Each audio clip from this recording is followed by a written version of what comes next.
Bom, nós já tivemos a proclamação do capítulo 26 do Evangelho segundo Mateus, versículos de 36 a 75. Já fizemos durante 30 minutos uma discussão prévia nas nossas pequenas salas, e agora, então, o Clóvis vai fazer uma palestra explicando esse trecho do Evangelho. Clóvis, por favor, pode compartilhar. Tá bom.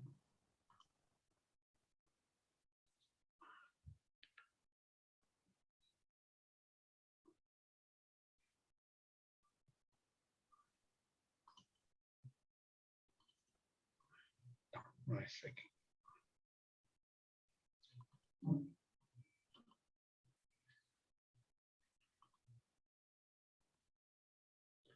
Já está? Sim. Sim? Tá. Só um momento.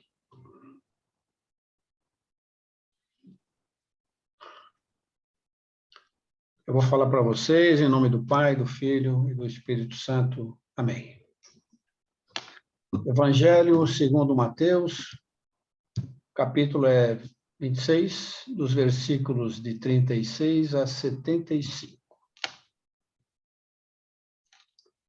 Bem, depois da ceia, Jesus se dirigiu com os discípulos para o Getsemane e, despedindo-se de todos eles, ficou com 3 dos seus discípulos, Pedro, Tiago e João.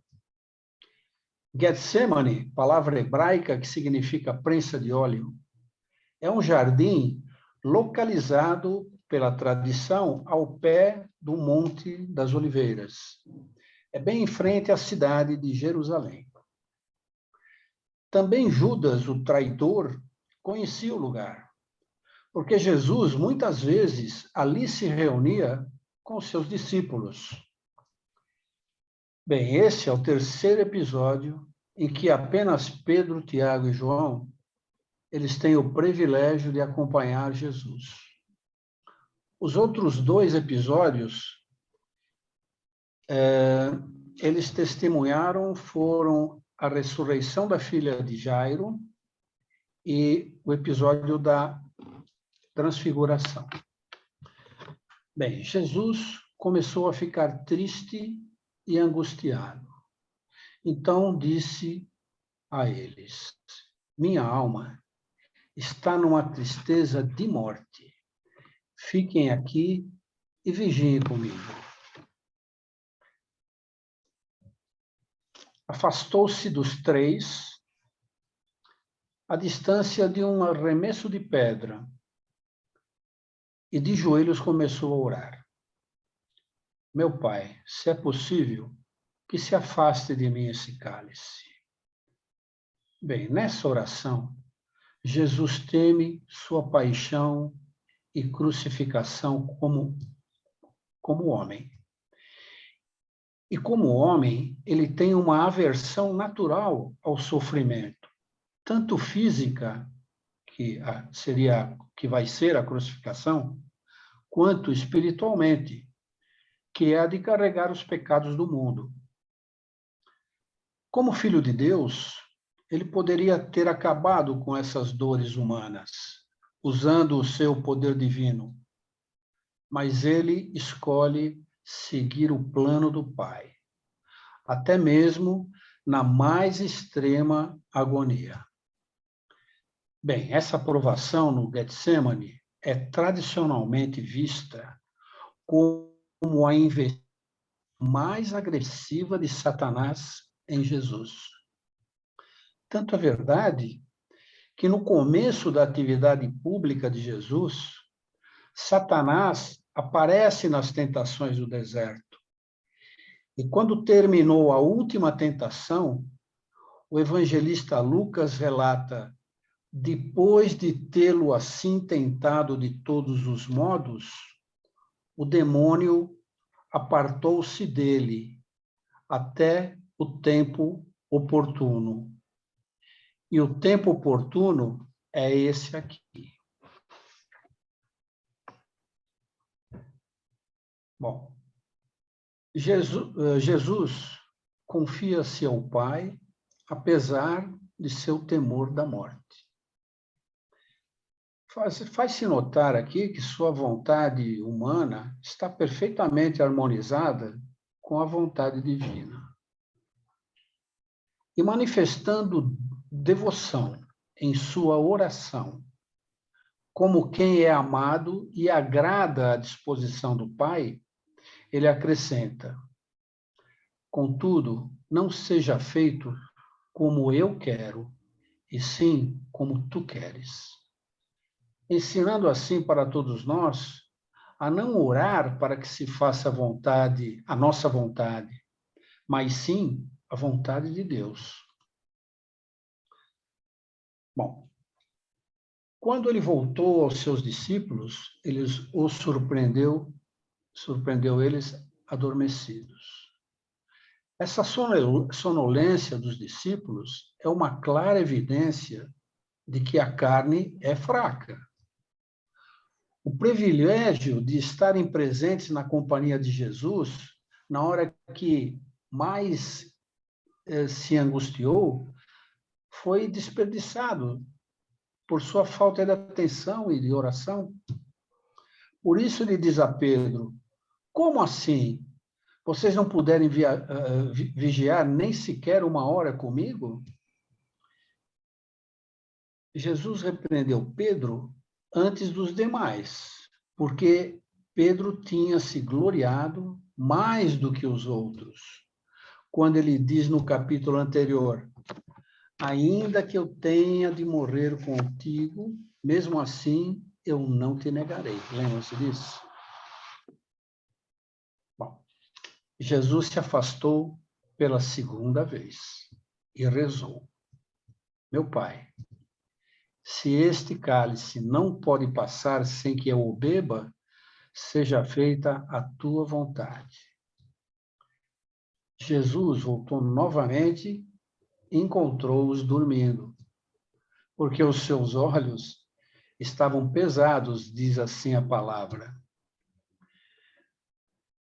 Eu creio que estavam pesados não apenas os olhos do corpo, mas, sobretudo, os da alma, porque o Espírito Santo ainda não lhes tinha sido conhecido.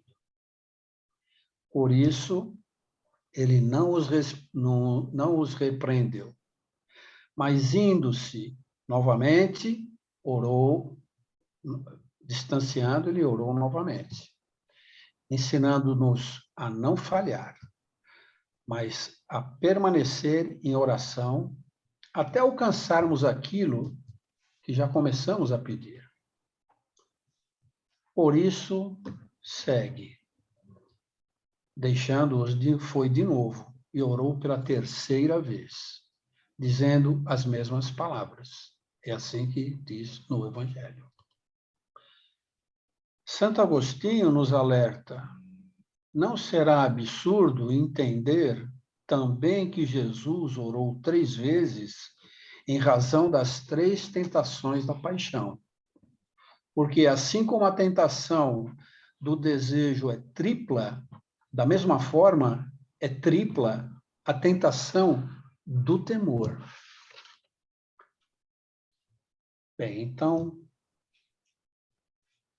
Jesus voltou para junto dos seus discípulos. E depois que os despertou daquele sono, e vendo no espírito Judas se aproximando para entregá-lo, coisa que ainda não era vista por seus discípulos, Jesus disse assim: olhem, a hora está chegando.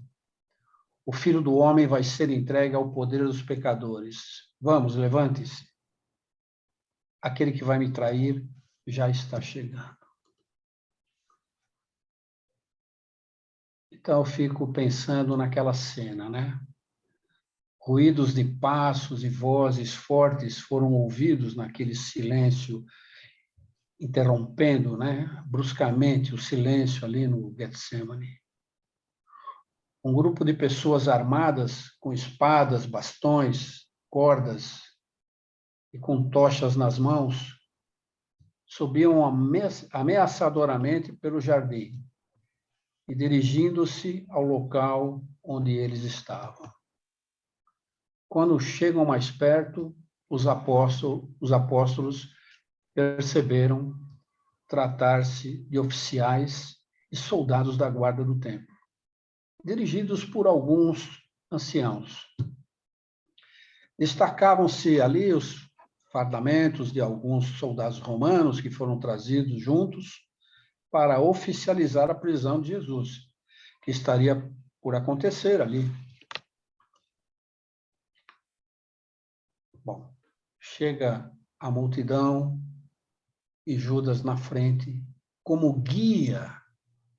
Judas já havia feito a sua escolha e agora concretiza com um beijo, conforme havia combinado com aquelas autoridades. Bem, Judas se aproxima de Jesus e, sem conseguir fitar nos olhos de Jesus, diz assim: "Salve, mestre", e beija-lhe a face. Que cena! Jesus, por sua vez, lança ao traidor um olhar, talvez todo especial. Ainda que dolorido ali pelo sofrimento, o chama carinhosamente por amigo, como que querendo dar-lhe a última chance para redimir-se, quando ele diz: "Amigo, faça logo o que tem que fazer". Bom, o beijo, que era um gesto de cumprimento entre as pessoas íntimas, o gesto de afeto se transforma em instrumento de traição. Então Jesus ofereceu os pulsos aos seus opressores, para que fossem amarrados em sinal de completa rendição. Completa rendição. Nesse momento, Pedro, o Evangelho de Mateus não diz que é Pedro, mas outros evangelistas dizem. Nesse momento, Pedro saca de uma espada que mantinha oculta lá sobre o seu manto e desfere violento golpe no servo do sumo sacerdote, cortando-lhe a orelha direita. Malco é o nome do servo. Isso aparece no Evangelho de João. Malco, apavorado com a perda da sua orelha, imediatamente coloca a mão sobre o ferimento, soltando a Jesus, que ali naquele entreveiro, Jesus adverte Pedro, pedindo que ele guarde a sua arma, pois seu reino jamais dependeu da violência, nem mesmo de ser defendido por espadas. Jesus deixa claro que, se assim quisesse, pediria ao Pai, em sua defesa, mais de 12 legiões, como está na palavra, de anjos, mas que nada daquilo poderia ser feito, pois as Escrituras necessitariam ser cumpridas para a sua glória e que fatalmente ele teria que passar por aquilo tudo. Bem, isso esclarecido, vejam a cena. Jesus abaixou-se naquele entreveiro, diante dos olhares atônitos daqueles presentes, apanhou do chão a orelha de Malco e, em supremo gesto de amor, colocou-a no seu devido lugar, no lugar onde jamais deveria ter saído, de volta ao rosto do servo do sumo sacerdote. Essa passagem está nos evangelhos de Marcos, Lucas e João. Bem, enquanto tudo isso acontecia, os discípulos, aproveitando-se da confusão criada lá por Pedro, abandonam de maneira desordenada e apressada o local que eles conheciam perfeitamente e eram capazes de até mesmo correr no escuro pelas picadas entre a vegetação. Eles conheciam o Getsêmani como a palma da mão. Jesus, então, é levado através daquelas ruas escuras e esburacadas de Jerusalém, aos trancos e pontapés, à casa de Caifás, onde os doutores da lei, os anciãos, estavam reunidos. Tal julgamento não poderia, em hipótese alguma, ter o seu início naquela hora da noite, pois há muito tempo o sol havia se posto e, segundo a lei, o sinédrio era proibido de se reunir após o pôr do sol. Isso por ocasião do início do dia judeu. Pedro o seguia de longe, diz a palavra, que de tão apavorado não conseguia ordenar os seus pensamentos. Não podia pensar em algo para fazer, mesmo tendo a ciência de que tudo que tentasse seria completamente inútil. Então Pedro entrou no pátio da casa do sumo sacerdote e ficou ali para ver como tudo isso terminaria. Bem, o chefe dos sacerdotes e todo o sinédrio procuravam algum falso testemunho contra Jesus, a fim de o condenarem à morte. Nada encontraram, embora se apresentassem muitas testemunhas. Por fim, se apresentaram 2 testemunhas e afirmaram que esse homem declarou: posso destruir o templo de Deus e construí-lo de novo em 3 dias. Caifás, então, perguntou a Jesus: nada tens a responder aos que testemunham contra ti? Jesus continuou calado. Mas algo precisava acontecer. Caifás tinha, a qualquer custo, que arrancar de Jesus, na presença dos que ali estavam, palavras semelhantes àquelas que ele dissera em outras ocasiões. Aquelas sim seriam testemunhas de peso, acima de qualquer suspeita. Afinal, eram membros do grande colégio, né? Então Caifás, tomado de grande ira, secamente pergunta a Jesus: eu te conjuro pelo Deus vivo, que tu nos digas se és o Cristo, Filho de Deus. Bem, Jesus, ao ser inquirido diretamente por Caifás, resolve responder, assumindo assim a responsabilidade pela sua sorte.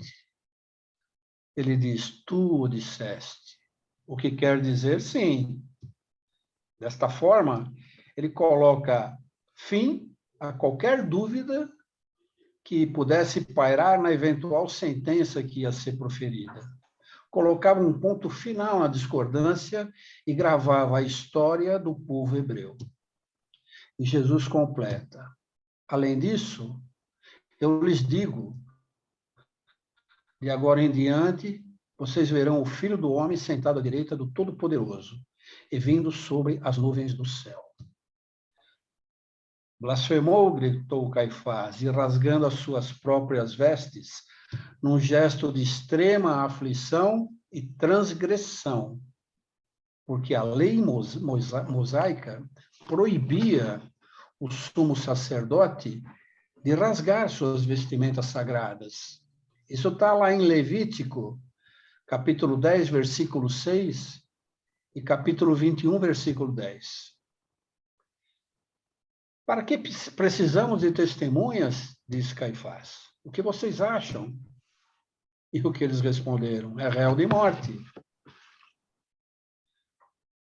Bom, Jesus é deixado à disposição da guarda palaciana, que, impossibilitada de dormir ante a presença de tão importante prisioneiro, eles trataram de divertir-se. À mercê da brutalidade da guarda, Jesus viu-se envolvido por incontáveis sevícias. Levou bordoadas, socos, pontapés, cusparadas, muros, tapas e joelhadas. Cobriram-lhe a cabeça com um pano velho, encardido, e batiam-lhe com bastões as gargalhadas, perguntando ironicamente: faze-nos uma profecia, Messias. Quem te bateu? E me faz lembrar aquela brincadeira de infância, cabra cega, lembram disso? Assim, por intermináveis horas de sofrimento, Jesus passou toda aquela noite. Pedro estava fora do pátio, quando uma criada se aproximou dele e disse: você também estava com Jesus, o Galileu.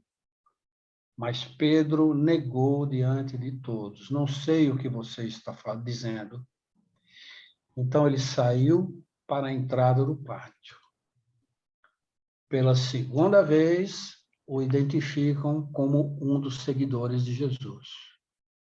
Então, uma outra criada disse aos que estavam por ali: este também estava com Jesus, o Nazareno, o que Pedro negou pela segunda vez.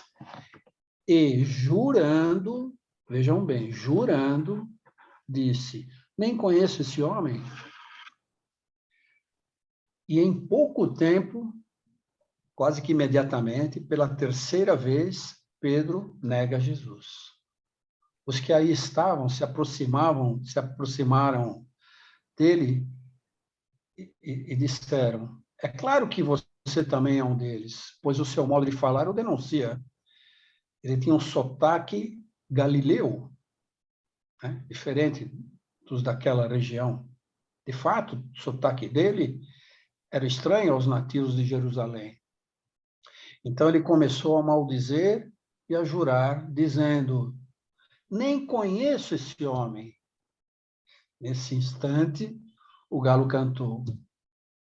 Pedro se lembrou das palavras de Jesus: antes que o galo cante, você me negará 3 vezes. Bem, percebia-se no semblante de Pedro a angústia profunda que estava passando, não só pela tristeza infinita daquele momento, mas principalmente pelo arrependimento que estava sentindo pelo que fizera na madrugada anterior. Ele que jurara dar a vida pelo seu mestre, o havia negado covardemente por 3 vezes consecutivas.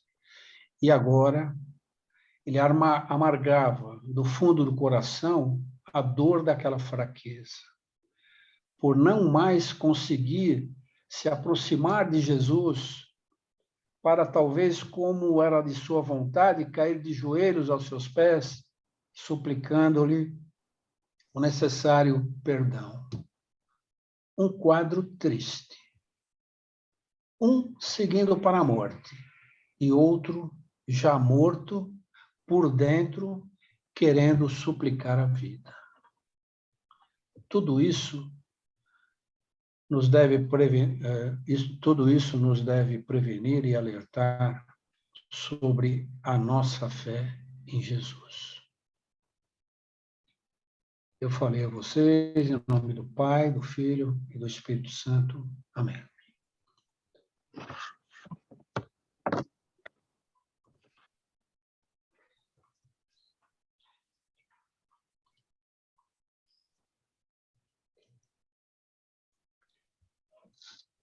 E agora, então, mais uma vez, nós iremos para as nossas pequenas salas, onde daremos continuidade à nossa reflexão. Sempre lembrando que agora é o momento de trazer para as nossas vidas o que esse texto diz para você nesse momento, o que ele te interpela, o que ele orienta, o que ele te propõe e o que ele faz você dizer a Deus. Então, durante 30 minutos, e depois retornaremos para essa sala principal. Até já. Até já.